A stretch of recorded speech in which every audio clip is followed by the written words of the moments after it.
Welcome to the Campervan channel. Today we're at the Motorhome and Caravan Show, and unbelievably this is the place where hundreds of people sign on the dotted line, hand over their deposit to buy their very first campervan. Like me, many of them will have got the bug when they first hired a van. And this video is all about useful advice if you're thinking of hiring to make sure those first trips go safely and smoothly. And who better to give us some great advice than Dave Park from Bodans? Your company's been hiring out campers for a long, long time. Start with the basics. Who can hire a campervan? Anyone with a full UK driving licence from the age of 21 to 70 is the rule of thumb, but we can extend above 70, we just have to phone the insurance company. It is purely an insurance issue. Because there are some issues with driving larger campervans with the type of licence you have, but for this kind of size, the kind of VW transporter based ones, you're all right with a normal licence. Normal UK licence, yeah. Even the long wheelbase still falls into the same category as well. And that's because it's not over a certain weight, is that right? Correct, yeah. So fairly straightforward so far. Yeah. Okay. And what about the insurance? How do you sort that out when you're hiring a van? Okay, well we've got fully comp insurance on the fleet. It's a £500 excess in the event of, and we do take a security deposit, but 9 times out of 10 we manage that through by keeping the customer's car in our compound. So basically we've got their car as a security deposit, and then if they don't leave a car, we take a £500 swipe on a card, which they can get refunded when they bring the vehicle back to us. And that's the usual way of doing, is it? The hire company will sort out the insurance. Correct, you don't have to do it yourself. Yeah, we sort it out. It's fully comp.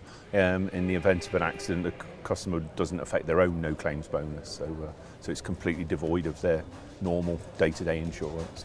And the types of vehicles that can be hired these days, it's quite a range. I know most of them are probably the modern transporter-based ones, but I certainly started hiring with a very old Splitty. The range is there, isn't there? You can do what you want. Yeah, there are with other companies. But with us, we've got 1 T5 and 3 T6s as well. So they're out all the time. So I was going to say, it's a very popular thing to do, isn't it? Massive. It is year round as well. And we have got heating systems in them as well, so you can use them all year round. And people do that, do they? Yeah, they do. Yeah. We find that in the summer it's more families, obviously akin with the school holidays, but then obviously this time of year we get the more senior clientele who will go off for 1 or 2, 3 weeks up to Scotland or whatever. Put the diesel heater on. Put the diesel heater on, yeah, and be cosy. And where can you go with them? Anywhere you like.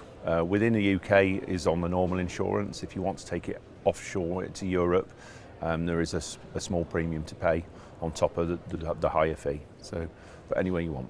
The hire company I used were not very keen on me taking this very beautiful old Splitty onto a festival field. Right. Not that I wanted to actually, but there are restrictions sometimes, aren't there? Yeah, I mean we are mindful that people want to take these things to festivals, but we do tend to earmark one vehicle, which is our pet-friendly vehicle. It's a slightly older one. We allow dogs in that one, and it's the dog and festival van, if you like. We kind of dealt with the hiring of them, but obviously driving one of these can be a very different experience if you're used to a car. We've got a separate video on how to drive a campervan. Just click on that message up at the top there and you should be led through to that. But what sort of advice do you give people who are perhaps are used to a normal car and then they find themselves hiring and driving one of these for the first time?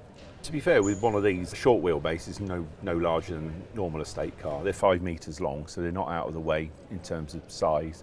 The only thing I do say to people is obviously be mindful of the height. They're under 2.1 metres, so you will get into most car parks, but obviously be mindful of slopes. It's a bit and things unnerving, like that. Isn't it? Yeah, and if you're in doubt, get someone out and to watch you in.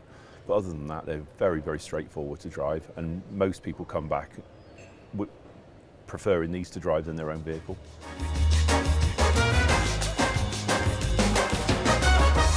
What about speed limits with these? Okay.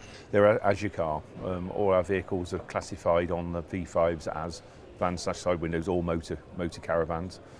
So you're good to do 70 in a 70, 60 in a 60, that kind of thing. Because there can be some confusion over that. Yeah. There were some, were vans, and vans obviously have got lower speed limits, but this is not a van. No, I mean we've had this changed over. On the older ones, they would have said panel van on the V5, and that you then had to stick to commercial speed limits. And they're more than capable of doing that. Yeah, they are. Yeah, they'll cruise lovely.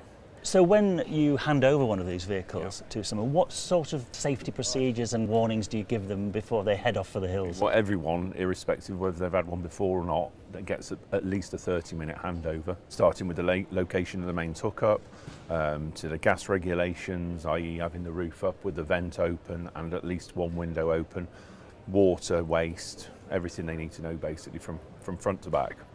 And I remember when I first hired a T6, operating the roof, you know, you get used to it, but the first time it's a bit of a monster, isn't it? It is, yeah. And I mean, the key thing is they're told to always have the door open to allow the air to flow through the vehicle for the canvas, and obviously before the lid comes down all the way to make sure the canvas is fully pulled in so we don't damage the canvas.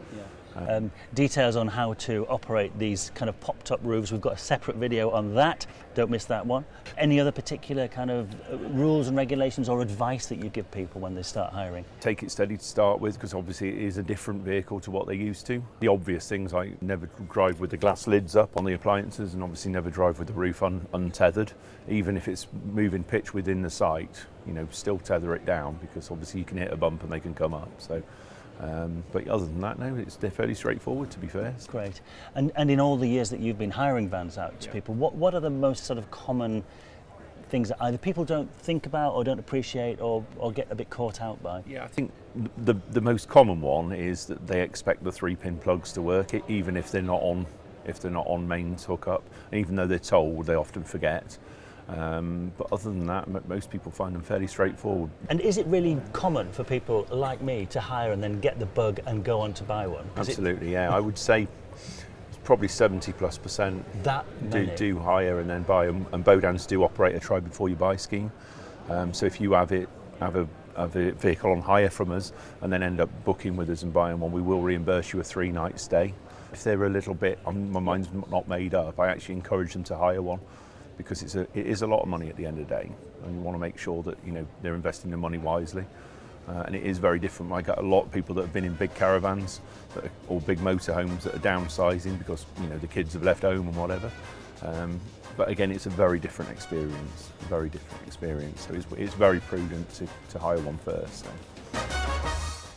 We're planning over 100 videos on everything to do with every type of Volkswagen campervan, from the earliest Spitties and Bays to the latest T6s.